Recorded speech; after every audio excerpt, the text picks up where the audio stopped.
নমস্কার বন্ধুরা, আমার এই ছোট্ট চ্যানেলকে সবাইকে অনেক অনেক স্বাগত। আজকে আমার রেসিপি নারকলের নাড়ু। নারকলের নাড়ু বানানোর জন্য আমি এখানে একটা নারকলকে সমান করে কেটে ভেঙে নিয়েছি। এরপর এটা আমি কুড়িয়ে নিচ্ছি। নারকল এখানে আমি কুড়িয়ে নিয়েছি। এরপর এটাকে আমি গ্রাইন্ডিং জারে একটু ফাইন করে একটু বেটে নেব, তাতে খেতে আরও ভালো লাগবে। এখানে আমি দু কাপ এরকম নিয়েছি নারকল। মাঝারির মতন একটা নারকল আমি নিয়েছিলাম, কারণ নারকলের সঙ্গে গুড়ের তো মাপটা বলা যাবে না, কারণ যেহেতু নারকল ছোট বড় হয়। আমি একটা মাঝারি সাইজের নারকল নিয়েছিলাম, তাই আমি কাপের মাপে বলে দিচ্ছি। এই গ্লাসে, ছোট গ্লাসে একটা কাপের মাপে নিয়েছি আমি 2 গ্লাস নারকল কুড়িয়ে একটু বেটে নিয়েছিলাম।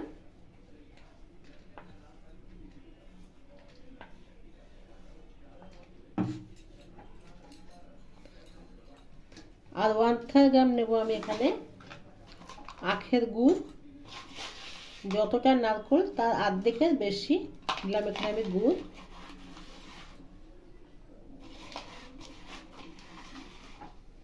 এবার এটাকে আমি নারকলের সঙ্গে ভালো করে একটু চটকিয়ে নেব।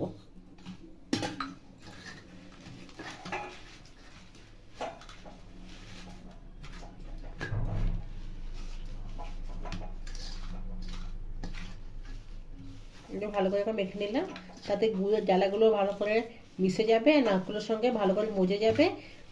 পাক দিতে খুব তাড়াতাড়ি পাক আসবে, আর পাকের সময় কিছু অসুবিধা হবে না। তাই জন্য আমি একটুখানি ভালো করে মাখিয়ে নিচ্ছি। এই মাখানো যতটাই ভালো হবে ততটাই তাড়াতাড়ি ততটাই ভালো নাড়ু হবে।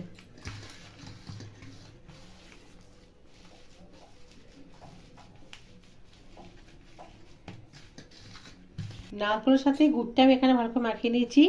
এবার কড়াই বসিয়েছি গ্যাসে। এবার এর মধ্যে এই নারকল মাখাটা দিয়ে দেবো। গ্যাসের ফ্লেমটা সবসময় স্লোতে রেখে এটা করবো, তাহলে নারকল এটা পুড়ে যাবে আর পাক আসবে না। তাই স্লোতে রেখে এরকম নাড়ালে এটা আস্তে আস্তে পাক ধরে যাবে।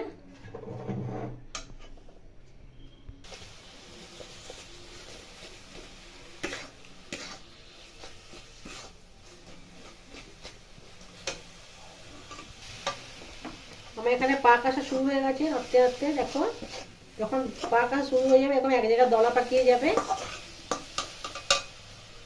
হাতে দেখিয়ে দিচ্ছি, দেখো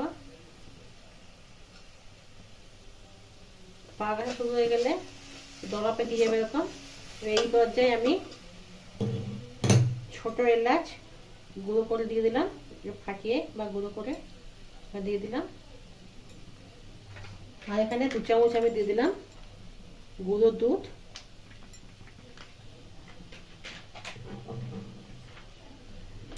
এরপরে ভালো করে আবার নাড়িয়ে দেবো।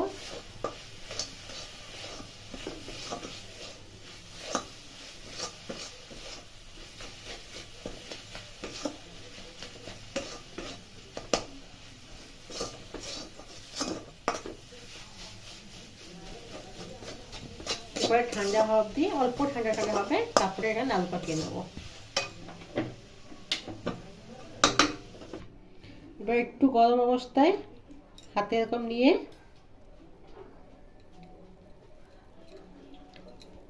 এরকম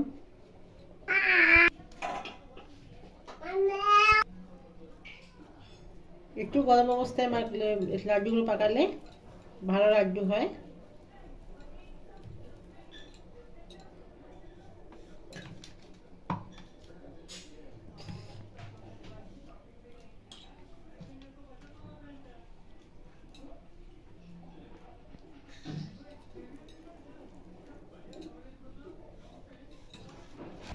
সবগুলো নাড়ু এখানে করে নিলাম, তৈরি হয়ে গেল এখানে আজকের রেসিপি আমার নারকলের নাড়ু। তো তোমরা ঘরে অবশ্যই একবার বানাবে। ভালো লাগলে লাইক করো, শেয়ার করো। আমার চ্যানেলটাকে সাবস্ক্রাইব করে নতুন আপডেট পাওয়ার জন্য সাবস্ক্রাইব করে দিও। ভালো থেকো, সুস্থ থেকো। কালকে আবার কোনো রেসিপির সঙ্গে দেখা হবে। ধন্যবাদ।